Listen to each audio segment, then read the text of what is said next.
Well, this is Actors Notes. This is a solo podcast where I reflect on what I'm learning in real time through acting and improv training and just the process of becoming better in life, in my acting life, and in this craft. Now, these aren't polished lessons or advice from someone who's figured it all out in the industry. These are just moments, these are notes, and I have my notes here, just moments of awareness, things I'm still noticing while I'm in the middle of class or while I'm on set, and things that I've I've experienced, and maybe you have experienced too, and maybe we can help each other out by sharing that experience. Like, oh, you go through that, I go through that. You your tummy grow. How do you get the things that you eat the day before affect how you feel, and how do you fix that? Stuff like that just happens in my mind that I write notes down about. And today I wanted to talk about something that's been showing a lot of just been showing up a lot for me recently in class, and that is monologues. Now, this is what we kind of talked about in class. I take a Monday night class and a Wednesday night class. Monday nights is more of a script break. Sorry, this is cold reading. Now, cold reading is essentially you'll get a script, and for 10 to 15 minutes, maybe even less or a little bit more than that, you will break down the script and do your best to ask your questions. However you approach and prep for a script, you do that, memorize your lines, and then you go back into class. Or, I like to step out, so I'll go back into class and then we film it. I'll grab my phone, or the teacher will grab her phone. She'll record the scene that we cold read for, and then she'll give notes on what we could have done better. So it really teaches your brain to adapt, to think quickly. In the case, if a casting director or director, whoever says, "All right, here's a script. Can you cold read that for us?" And you have 10 to 15 minutes, and come back whenever you're ready. So to come back whenever you're ready, I would take the whole day. And yeah, it's come up quite a bit. I remember a time on set, it was a commercial that I did, and it had about 5 pages of dialogue. And I didn't know that. I only thought I had 1 page because that's what I was sent. Now, this isn't a dog on my agency or the production or whoever, handles the communication, the emailing, and all that. I just know that I got sent one piece of paper. This was still early in my career, so there was a lot to learn in terms of, if this happens, don't just continue on with whoever you're talking to when you get on set. Call your agent, call your manager, whoever, and says, "Hey, I didn't get the scene."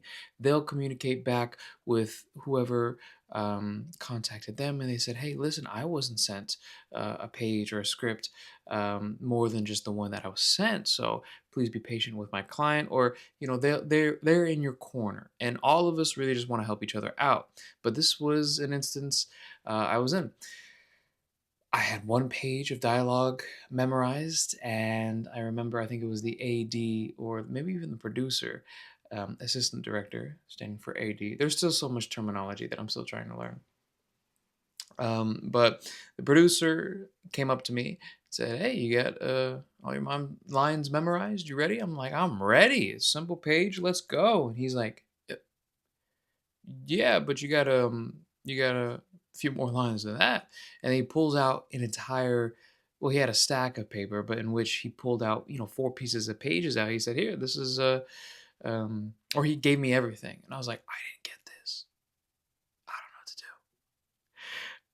to do." He said, "Don't worry, don't worry. We'll have a teleprompter." And they were very comforting, and they gave me plenty of time. They said, "Don't worry, we have other talent here that we can film before you. So if you need time to prep, go ahead." This is essentially cold reading. I have 10 to 15, however long I had. I had well over 20 to 25 minutes to memorize 4 pages of dialogue. Full pages. Think of a sheet of paper, words on it, full page dialogue for this commercial. So they helped me out the best they can. I was, like I said, I was still early in my career, so I forgot to contact my agent, my manager, to let them know, "I'm scared." I didn't get this, and I don't want to mess up and look silly. Um, but future reference, if that ever happens to you, first things first, just contact your manager, your agent, and say, hey, I didn't get sent this. Look over your emails, and everyone will help you out accordingly. Now, that goes to Monday night class. You get a page, you have 10 to 15, however long minutes, maybe even less, a little bit longer than that, and you got to start filming. So, that class I'm very grateful for. Wednesday's class, which we got into monologues, it's more script breakdown, it's more acting techniques, it's more getting into the Meisner. I'm looking up because I thought I had my Meisner book here. I read Sanford Meisner's book, the repetition exercise, reacting, just there's different techniques. There's Uta Hagen, there's Stella Adler, and the godfather of all acting, Konstantin Stanislavski. He's born and raised, I believe, in Russia, in Moscow, somewhere. I'm half Russian, so I'm just like, I want to go to the Moscow Art Theater, and I want to meet him. No, he's passed away. I think maybe he's a vampire. I don't know. I will be going to Moscow actually to celebrate the new year, going into 2027. So hopefully, I will document and vlog that journey of seeing what the Moscow Art Theater is like. Maybe one day train there. Who knows? But yes, Wednesday's night class was about monologues. Now I have done many monologues in acting classes. I did a short film. Like I said, I'm no professional. So I am a professional. Um, I mean, I have I have an agency. I have a manager. I've worked my way up to where I am, but there's still so much I have to do, so much to learn. I'm always learning. It's not like I love. See, this is me without this is me without a script. I feel like you've already noticed the change. Different camera, me kind of blambering on, saying ums. The beginning, and I'm gonna get back to monologues, but the beginning of actors' notes, I had a teleprompter. I still do, and it has bulletin points now. But before, it had a full script, full word for word script, and I was trying to do my best to make those words my own, as if this would happen to me on set. I've actually been. I remember it was a TV series. I was just feature background, meaning that they only had like 12 background that they kept just wanting. They didn't want anyone else. They just wanted 12 people, the same people for 2 weeks. So it was a featured background.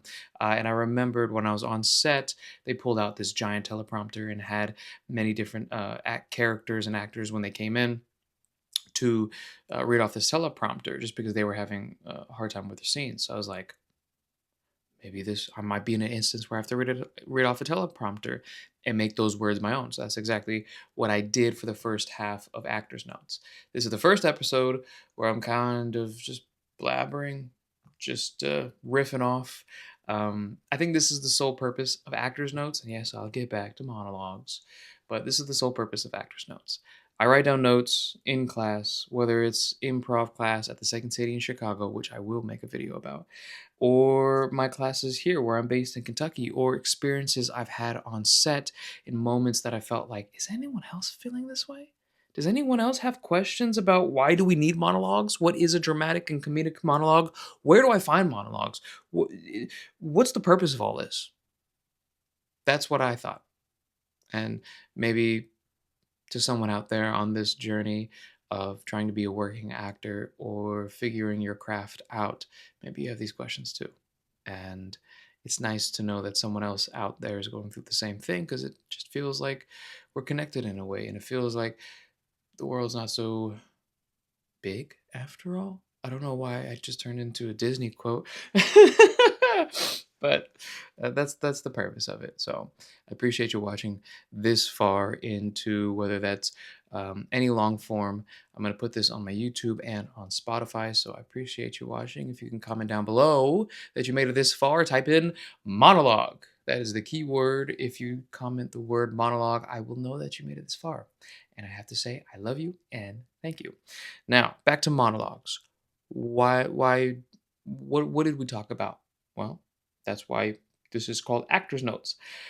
Having something prepared, and I'm just gonna go note for note. I have notebook here, and I actually have my monologue. I remember my acting coach gave this monologue to me when I started taking her classes. I've been with her, Beth Hall, for 4 years now, and she's based here in Kentucky. But she's helped my acting career in so many amazing ways. So kudos to her. But she gave me this monologue, and she says, "I want you to play this dramatic or comedic. We'll get to how you can play one monologue both ways, but basically, a monologue is dialogue. It's words that you say, but it's not towards a scene partner. This is just words that you say in only basically like you're telling a story. That's my interpretation. Monologue is just a one word story. You're saying all the lines. You could be saying this to someone, but having a good chunk of a monologue is just something that you say.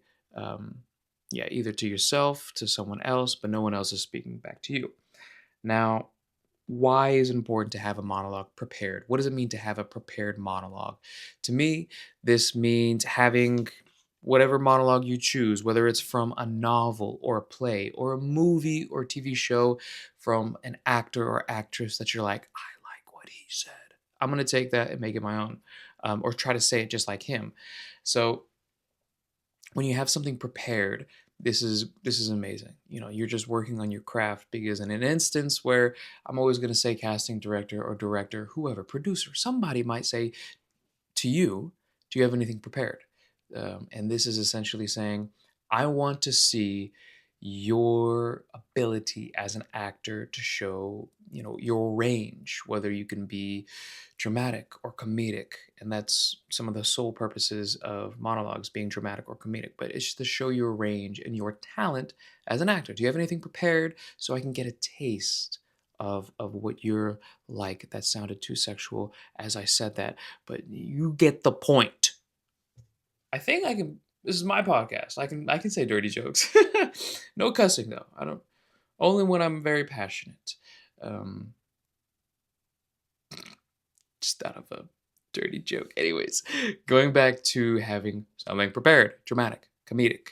As you can tell, the monologue that I received when I was asked, "You want to play this dramatic or comedic?"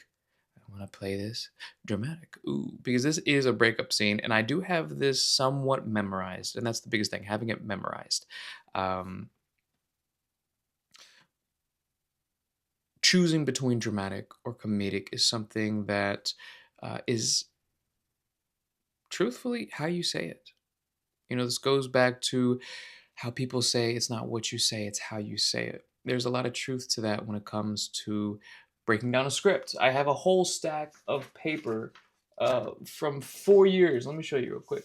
4 years of different scripts that I received in acting class, I've saved. Um, and yeah, it's just text on paper. How you say those words will make it dramatic, will make it comedic. This scene that I have right here, my monologue, it's a breakup scene. It literally says, "This is how it ends." The grand finale to this relationship. I don't know why I'm reading it. I have it memorized. The grand finale to this relationship that took up 4 years of our life. 4 years.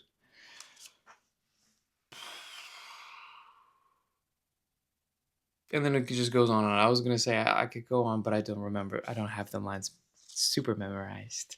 Um, but or I could be like, if in my mind I'm creating a backstory. Maybe I want to be out of this relationship, and for some reason I have to create more backstory here. The My girlfriend. I want to get out of this relationship, and for some reason I have to stay in it. But then she says, "Let's break up." I'm like, oh, so this is how it ends. Okay, I would say that in a way that if maybe no, I kind of like that backstory. Yeah, I like that backstory. I'm like, oh, this is how it ends. Oh, the grand finale to this relationship. Oh, that took up 4 years of our life, and then go into it. Was that funny to you? Maybe to some, maybe not. But it's how you say those words that make it dramatic or comedic. Or you could just search up on Google AI. maybe create your own monologue. A lot of people in my class today, when we went over monologues, they've created their own monologues based off the personality of someone they knew, an actual character, whether that's a movie character or someone in their real life, and created a monologue based on what they feel like they would say on an imaginary circumstance. You know, like put them in an amusement park and they're very hot. What do you think they would say in this moment when they see a long line of people for a roller coaster they really want to ride? And someone says, "Sorry, we're about to close the park." Don't know why you would do that, but you would definitely feel something. And they would take that instance and they would create this character and monologue from that. I'm rambling too much. Let me actually use the teleprompter. I told you what happened. This is me using the teleprompter. What scene or exercise did I do?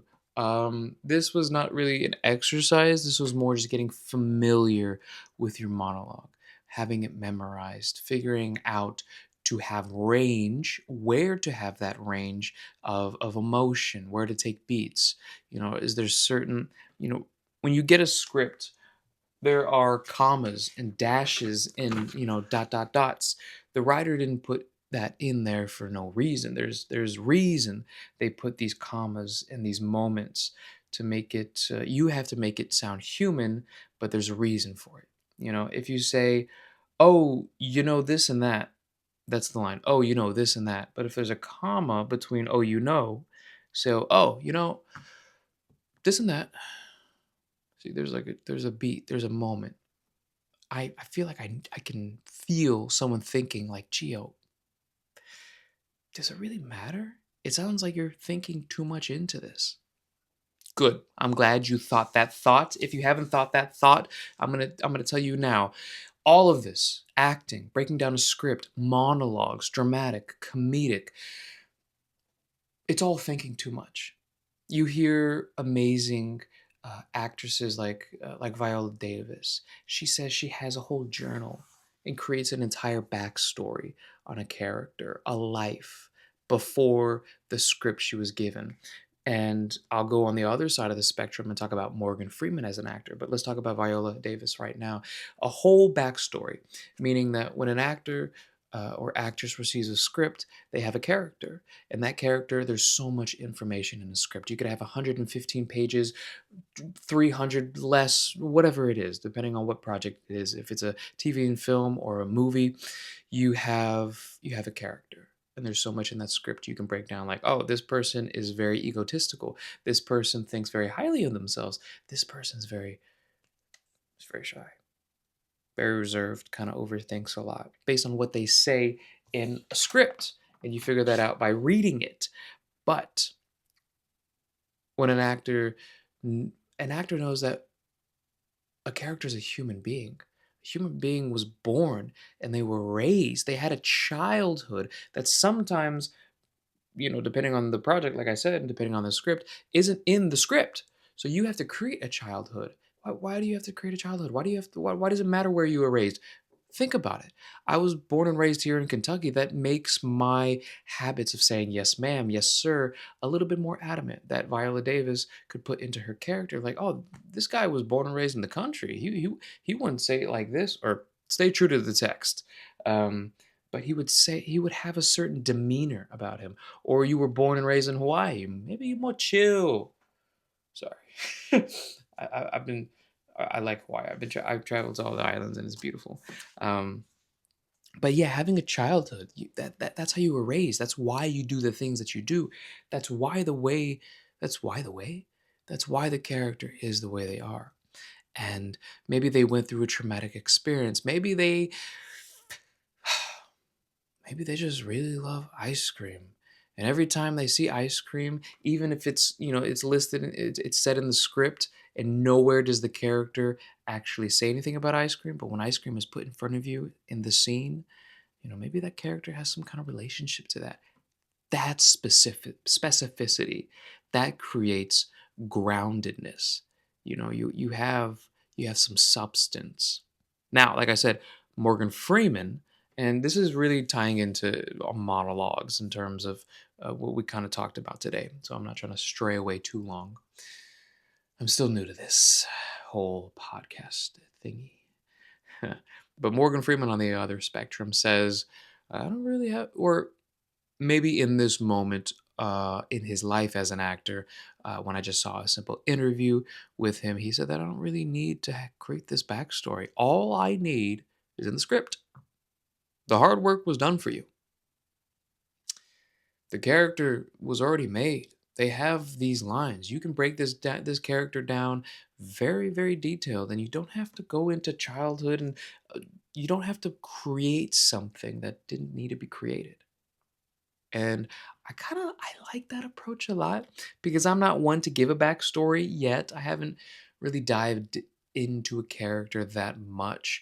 Now, if it's an actual person, if it's a real life person that your character, or sorry, that you are portraying, like Jamie Foxx played Ray Charles, that he was born and raised, that influenced how he spoke, why he played piano the way he did, and his upbringing. So that's why Jamie Foxx really had to go in depth with that. But this just shows you that every actor is different in terms of their technique, regardless of where they are in their career. From Morgan Freeman saying, "I don't really create a backstory. I read the script. The script gives me enough," to Viola Davis, who is an amazing actress, and she creates this journal full of backstory. So everyone has their own process. Everyone will have their own prepped monologues.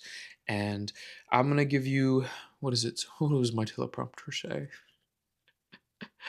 Oh, it's some actionable steps. We love actionable steps here. Where can you get a monologue? Like I said, simply Google dramatic or comedic monologues. Have AI generate you a monologue that you can read. I might even do that and make that a video. However, if you're like, I need something a little bit more, a lot of plays a lot of plays don't get acknowledged for their monologues that TV and film actors, and I'm a TV and film actor, do in scenes or maybe have prepped for. Where did you get your monologue? From a play. It could be any play. If you want to play with Shakespeare or anything, a Hamlet, all that type of stuff, go ahead. But that just, your monologue is a representation of your ability as an actor to show your range from your personality. They're looking for your mannerisms, your tonage, your cadence, and how you say things, how you think, why you know why you say the things that you do. Books, a lot of books. You can take different dialogue. This is just different options at this point. I'm pretty sure if you Googled something or you looked at plays, that's already great there. If you look for very common monologues, like something from The Breakfast Club or many monologues that people use, it's just like this is I've heard this before, meaning that they've seen you before somewhere. And in my eyes, you want to be different. So why say something that's already been used? Go somewhere that no one else has been. No one goes to plays. No one uses these books. So grab a book. I love how my acting coach put this. Just find a piece of dialogue. Okay, this is about relationships. This may not be a great example, but you get the point.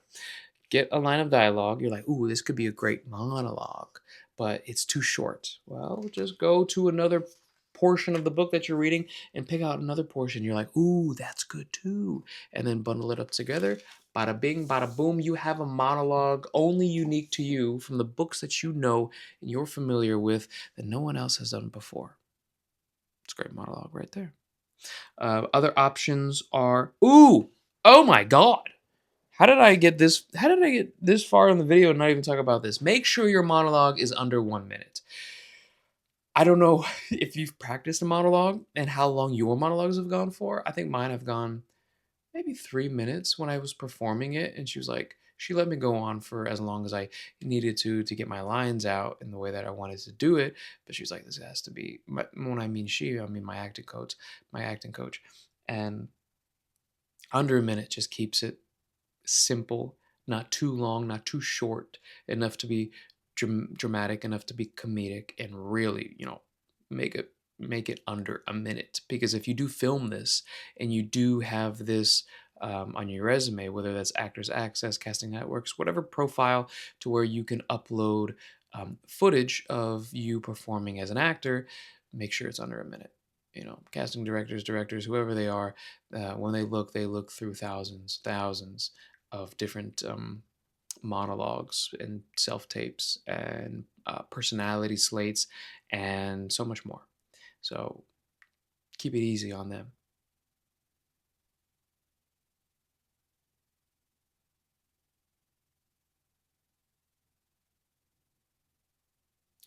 This is a portion where you think I would edit out pauses, but I don't. Why? Because this is real, this is authentic, and I don't like editing, so that's why we're gonna keep this in. I think we really covered a lot here. Oh, I'm gonna leave you guys with this as well. When you have a monologue, whether it's from a book, a play, something that you printed off, something that you found on Google or AI generated, whatever it may be, whatever character you chose that you want to let live through you, or whatever it is, practice it, memorize it, but play with it in the sense, and this shows what I feel like this shows what a great actor is, their ability to adapt. Because say you perform your monologue that you have prep memorized and you feel very confident, and you said it in the mirror thousands of times. I don't really do that anymore. I stopped doing that because thinking about Meisner, when you react to someone, if you're just reacting to yourself the whole time, it's different than when you actually have a whole person who might react differently, and that makes you deliver your line differently. I don't want to get into that. Let me know in the comments if you want me to get into that. I'll get into Meisner. I actually would love to take a Meisner class, an Uda Hagen class. Who is it? Yeah, Stella Adler. There are so many amazing, great techniques and teachers um, that I would love to learn from a training center. Um, but yes, you have your lines memorized. You say them to a casting director. You say it. You perform it, and then the director says, "You know what? Just give it a different direction. Play with it." What that means, give it a different direction, as the director says, that means put yourself in a different environment of different situation. In my case, how I was playing with my dramatic and comedic scenes from the same monologue, I had a girlfriend. I'm breaking up with her. It's dramatic. We should be sad. We should be passionate. But what are the circumstances? Maybe I want to get out of that relationship. Maybe um, I want to hold on to that relationship for dear life.